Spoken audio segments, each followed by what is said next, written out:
welcome to Alpha Militaria TV. Thanks very much for tuning in once again. My name is Richard Saunders. Now I'm going to start off as always by thanking those of you who have subscribed to the channel and inviting anyone who's found us for the first time to consider subscribing as well and clicking on the like button. Now you can also support the channel in another couple of ways. If you look at the links below, you'll find our store and also to some links to some Amazon pages.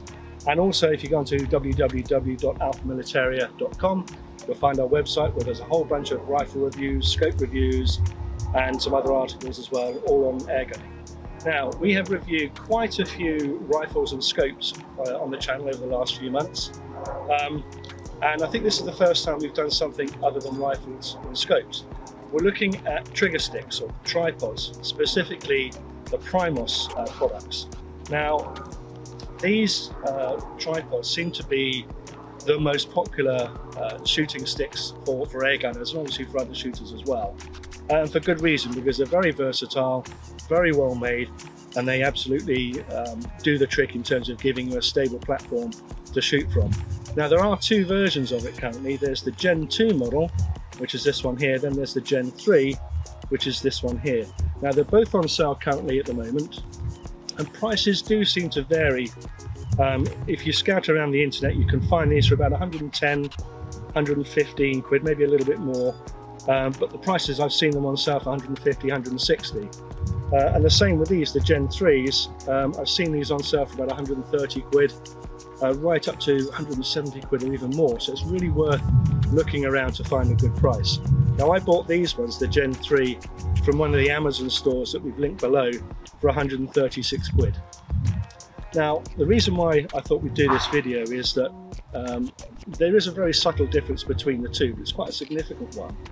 And quite a few people have asked me what the difference is between the two products. But let's start with the Gen 2 to start with. Now, both of them share this trigger arrangement at the top to slide the legs up and down and from angle to angle. Really, really good. I use the Gen 3 and I've used the Gen 2 for years. And I take them with me hunting every single time I go. They're great in a hide, they're great for standing up, so I take them stalking. You can use them sitting down, kneeling as well.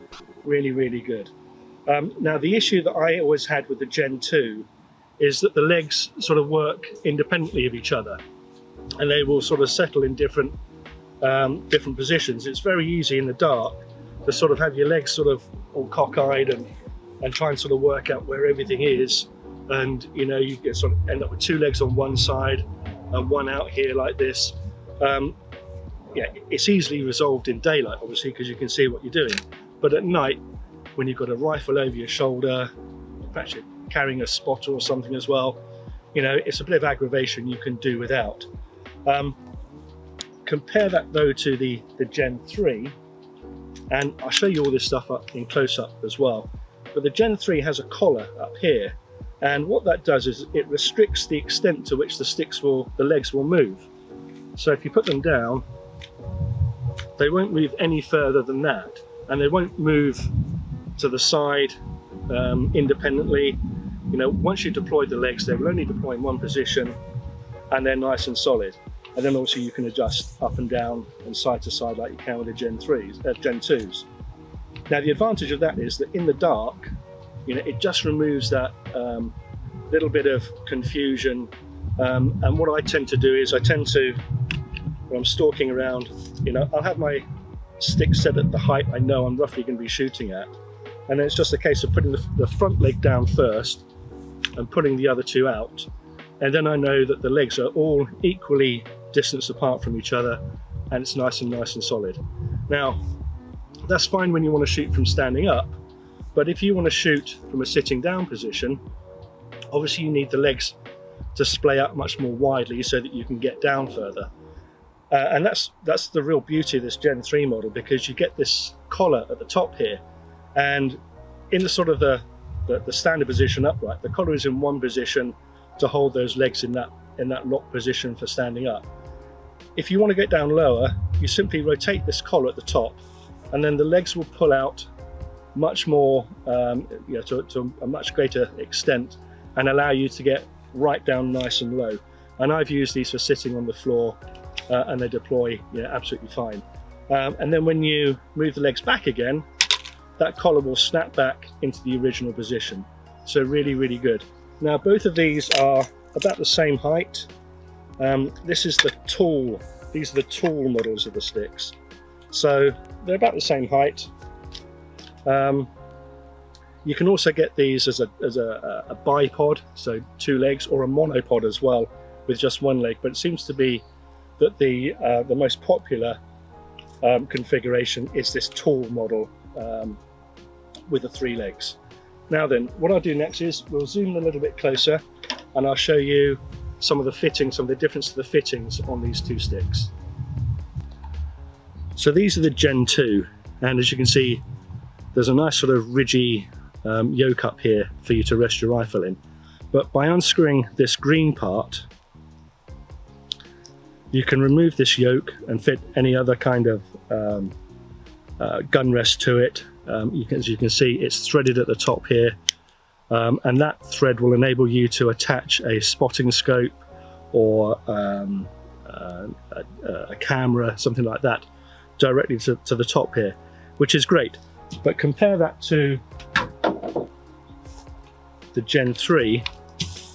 So the Gen 3 model has a little button up here, and if you press that Y-shaped yoke, which is very similar to the Gen 2, comes straight off. And if you can see underneath there's a little mechanism that slides backwards and forwards to enable you to take that straight off.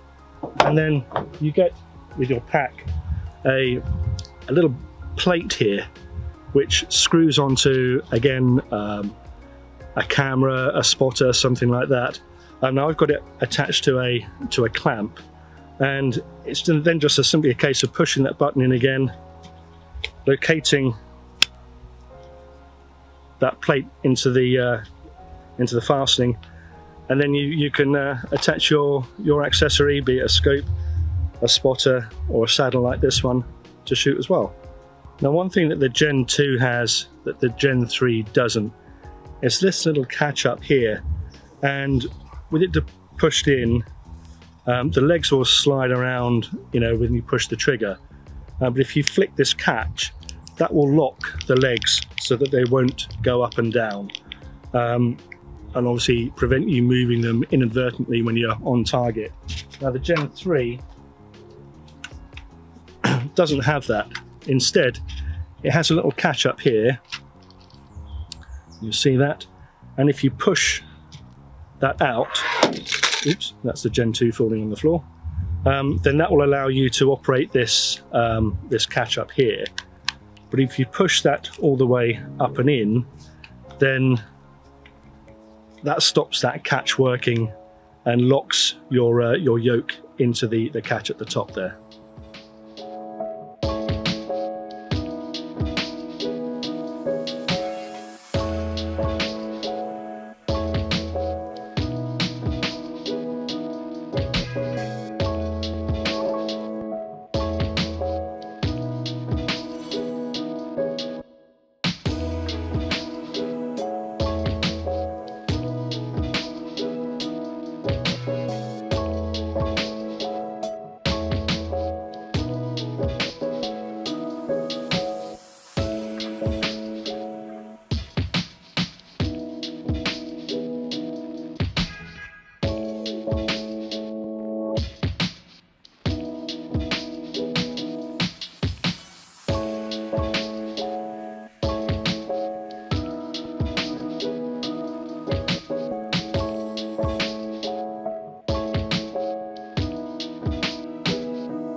Well, there you go. That's a quick rundown on the differences between the 2 Primos sticks, the Gen 3 and the Gen 2.